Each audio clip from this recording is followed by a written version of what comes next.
Good evening, universe. It's Kat Fenquist, and tonight I'm going to be showing you my current TBR that I have.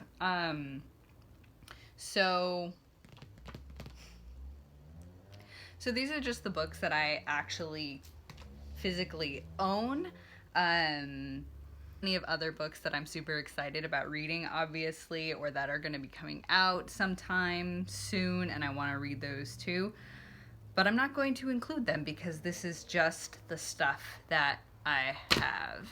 So, to start off with, what I'm reading right now is lots of things. So, first off, we have Sal and Gabby Break the Universe. I actually stopped reading this just extremely close to the end because I thought it was going to make me cry and I wasn't emotionally prepared. So that one's going to be really quick. Then we have The Dreadful Tale of Prosper Redding.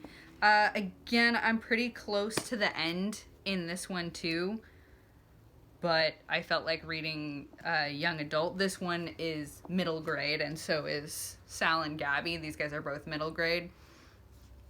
I feel like I should tell you what they're about. So Sal and Gabby is about these two kids who basically, Sal has the ability to reach into parallel timelines accidentally. So I don't know if it's really an ability so much as a thing that happens to him. But the book is basically about his experiences with that. And then The Dreadful Tale of Prosper Redding is about this kid who discovers that he has a demon hanging out inside of him and has to deal with that as well as his crazy and extremely well-known family. Then we've got something totally different, The Dark Descent of Elizabeth Frankenstein by Kirsten White. I'm always afraid of saying Kristen. Anyway, so this is about Elizabeth Frankenstein, and I am about, I'd say, halfway done.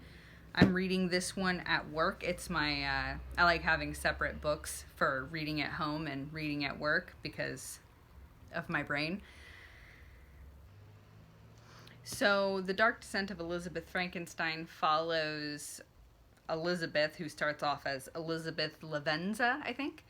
And I just got from the end of part 1. I just crossed over into the beginning of part 2. But part 1 is about her trying to track down Victor Frankenstein, essentially, because they have a long-standing connection and she has her own purposes and all that good stuff. So it follows her journey. And it's really cool. She's a really interesting character.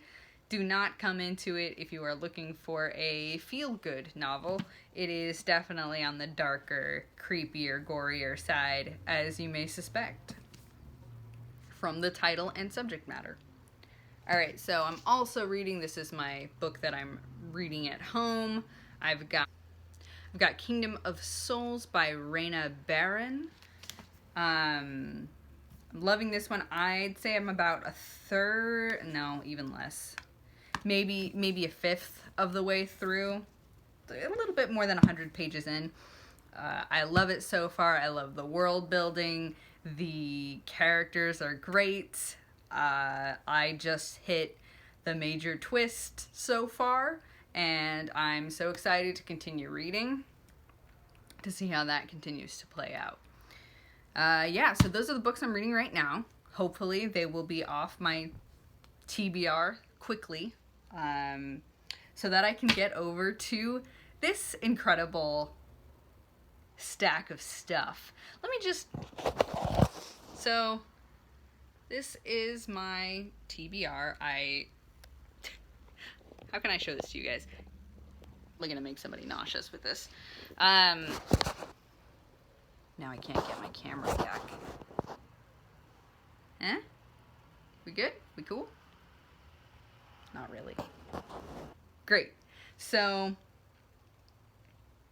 I took them off my bookshelves because, for one thing, my bookshelves aren't organized in any particular way right now, so I didn't want to do just like a regular bookshelf tour. But also, as my to be reads and my already read are, but also because the area around my bookshelves is kind of cramped, and I didn't think that getting the camera in there would be good. But then I also did just that like nauseating spin, so I don't know if that was better. Anyway, it's too late now. I have this giant stack on my bed. So I have them kind of portioned out by the stuff that I'm like really excited to read, high priority, then like middle priority. You know, I'm excited to read it, but I'm not like dying. And then my lower priority ones, which I definitely still want to read them, but I'm definitely going to get to everything else here first. So like I said, I like to have different books for what I'm reading on my work breaks and things like that. So I'm going to show you those first because it's much smaller. After I finish The Dark Descent of Elizabeth Frankenstein, I'll probably move on to The Strange Case of Dr. Jekyll and Mr. Hyde and other stories. I originally got this because I needed to read Strange Case of Dr. Jekyll and Mr. Hyde for a college class that I was in. So I've obviously already read that, but I haven't read any of the other stories, and I'm kind of interested to see what else this author wrote, because Dr. Jekyll and Mr. Hyde was actually really short and really quick, and I'm just going to read you the other stories that are included in here. We've got A Lodging for the Night, The Suicide Club, Thrawn Janet, The Body Snatcher, Markheim, Endnotes. And then I guess just so that's inspired by it, I'm not really sure. In any case, I am really interested to see what the rest of this is, or to at least give it a try before I trying to organize some unhauls here, make a little bit more room on my bookshelf. So I want to see if I'm going to enjoy the rest of this, if I should keep it around, or do that kind of thing. So that's probably up next after The Dark Descent of Elizabeth Frankenstein for work. After that, I'll probably be reading Road Queen, Eternal Road Trip to Love. This is a graphic novel, and it's also a sapphic novel, which is really exciting. I love that kind of... I'm a big sucker for romance in general, but I particularly love when girls are dating girls. I'm always looking for more stuff that has that in there. So I got this, my roommate got this for me for Christmas last year. Haven't got around to reading it yet. This is probably the next one I'll be reading on my lunch or breaks.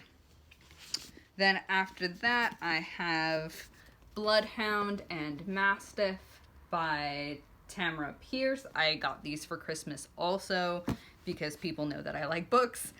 So these ones were a gift from my brother, who loves this series. This is the Becca Cooper trilogy. He adores Becca Cooper. I read the first one a couple of years ago, and I haven't yet gotten around to reading the two later ones. You'll notice this is a trend for me as we continue on, but I'm excited to check them out and see what else Becca Cooper gets up to. So I'm going to do the rest of these, the kind of excited tier, in no particular order, because I'm very much an emotional reader, so I just kind of pick what I want to read next of the stuff that I'm really excited about. So I'm just going to get going and show you what I got. So here we've got, that looks villainous. Here we've got Chainbreaker and Firestarter, both by Tara Sim. I really hope I'm saying that correctly. She did a poll on Twitter, and I think I answered wrong. So this is the one that I didn't answer. Anyway, these books are great. This is, again, 2 and 3 in the Timekeeper novels. There we go. In the Timekeeper trilogy, which follows Danny and Colton, who the main characters. I don't want to spoil too much about the first book, but I have finished that. I loved it. It was a super fast read. I love, again, the world building of the main characters. One of them is very grumpy. His name is Danny, and I love that. We mostly follow him. And so I'm excited to see where the rest of this goes. Also, aren't these covers gorgeous? I have signed copies, as you can probably see. I got them from a local bookstore.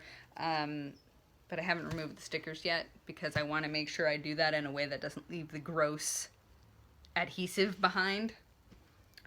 I'm excited though. Oh, there's that rad signature. I don't know if you guys care.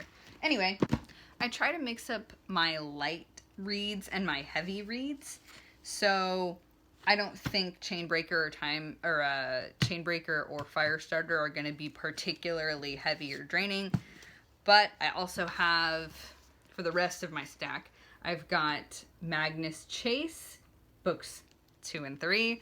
I loved the first one, haven't gotten to these guys yet. I might do a reread of the first one again just to kind of refresh me on what happened in it. Oh, that's funny. Look, Magnus is wearing orange in there. You don't belong at Camp Half-Blood, Magnus. Next up, we've got The Kirsten C by Lauren DeStefano. This is the sequel to The Glass Spare. It follows Princess Will and her adventures dealing with the curse introduced in the first book. If you don't know what that is, I'm about to tell you, heads up. So the curse is that any living thing she touches turns to like this gem or glass material and therefore dies. Good times. So then we've got Girls of Storm and Shadow by Natasha Nyan. And this is the second book. Again, I don't have the third book yet because it's not out. Another young adult fantasy, another sapphic one, which I love.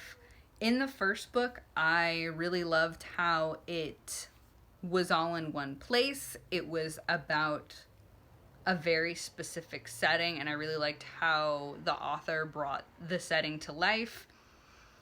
And it kind of gave me Spirited Away vibes in that they're all in this house. There are these other girls that live in the same area, and the main character interacts with them, and then with like the cruel ruler of the house and the country, the king, the demon king. Of course, since it's young adult, it is much darker than Spirited Away, and I'm not 100% sure why I'm drawing those connections to begin with. It seems to flow. Picks up where the last one left off. I'm very excited to see where Lay goes from the crazy ending of the last book. Next up, we've got A River of Royal Blood, Amanda Joy. I was really excited to get this book. I do wish I had gotten the other cover, but this is a really nice cover too. I enjoy it. This one is another young adult fantasy. It's about a young queen who has a really rare magical talent. I'm just going to read you guys the back copy because it's rad. Blood magic, magic of marrow and blood, a rare gift, held most notably by the first human Queen of Mire and continued through her line. It is also the most fearsome. Despite a court known to exalt the strength of its monarchs, the gruesome practices of this magic have made it a subject of whispers and, for its users, shame. This is unsurprising. Power has always inspired fear. I'm so excited to read this. It looks on the short side, so I suspect it'll be a little bit quicker of a read. You know, the sequel is coming out sometime soon-ish, so I'm excited to be diving into this series without too much of a wait. Next up, we've got The Brilliant Death by Amy Rose Capetta. Again, I'm just going to read you the back copy because I bought this a while ago and I don't 100% remember what it's about. I just remembered reading the first couple of pages and being super excited to read. A daughter torn between loyalty to her family and owning her power. A debonair orphan with a gift for shapeshifting. A lush, sweeping, gender-bending, and endlessly surprising love story. I bought this for Pride Month actually last year because the main character is a woman, and I believe the love interest is non-binary. So I'm excited to see how that goes. Also, I love this cover. It's such a beautiful orange. I love the weapon depicted here. I'm so excited to dive into this. Princess Ever After. This is, I read the first couple of pages and it appears to be about a princess who is locked up in a tower, you know, classic story, and then she comes and stumbles across her and helps rescue her.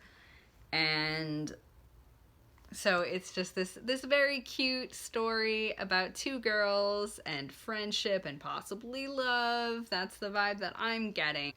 It's obviously not going to take super long to read.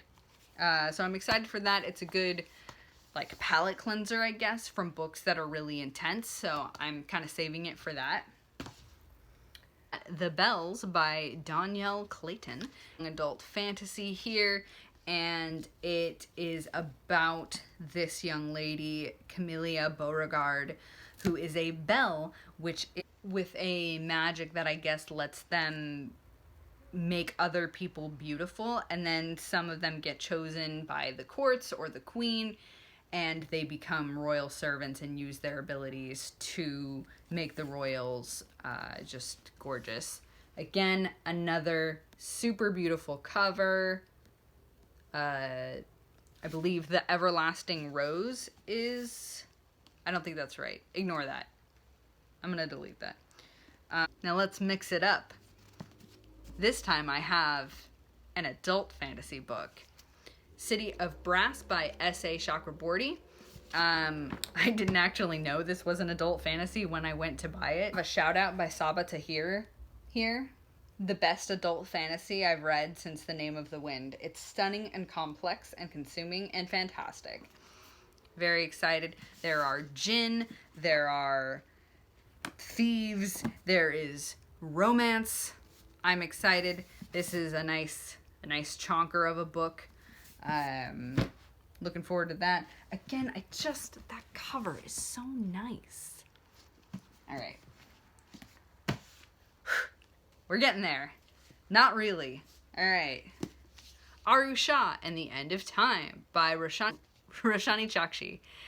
The first book in the Arusha series.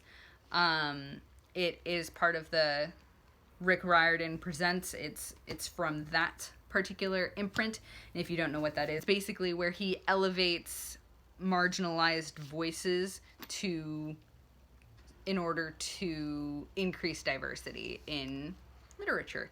And so this focuses on Indian mythology, and then it kind of gives it, from what I can tell, it looks like it gives it kind of the Percy Jackson treatment, where you've got the young new hero or heroine who has to deal with the gods or the mythology that they come from. I have read only the first chapter, and I'm really excited to read it. A bunch of these books are already out. I think at least 2 more. I want to read this so that I can catch up on the series, because I'm excited to see where it goes. All right. Muse of Nightmares by Laini Taylor. This one is actually a reread. I have read it before. I just finished a reread of Strange the Dreamer, and while it's still kind of fresh in my mind, I want to do a reread on this beauty. I think that this one actually goes faster than Strange the Dreamer. I think it's got a quicker pace. And it's hard to say which one I like more out of the 2 of them. I think they're both just brilliantly done. I love Laini Taylor. Excited to revisit this world.